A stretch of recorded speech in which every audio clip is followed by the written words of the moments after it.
How does the new playoff format impact Old Rochester? I think it impacts us the way it impacts everybody.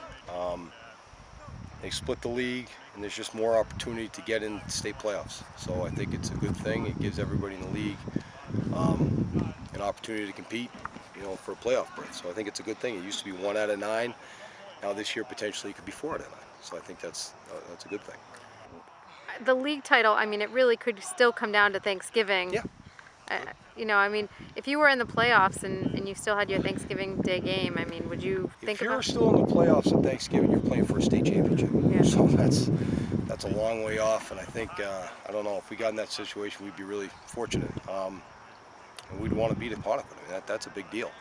That's a big deal around here, especially winning the league. We haven't won the league here since 2002. So if that happens, I mean, that's a, I don't know, that's a long way off. So Now, what was the one thing that bothered you about the new format? is that I always saw it when we talked about it as coaches, there's going to be natural rivalries were going to be upheld, and the fact we're not playing Fairhaven, that's the one thing that bothers me a lot, because that's a Route 6 rivalry we call, and we really have 3 games every year that are really, really important to our program, no matter what our records are, and that's one of them. And that's a huge game, and last year we went down there, they tattooed us, and that still stings, So it's going to be a long time before we can get that back. So that's the one thing that bothers me is not playing that game. That's a fun game to play.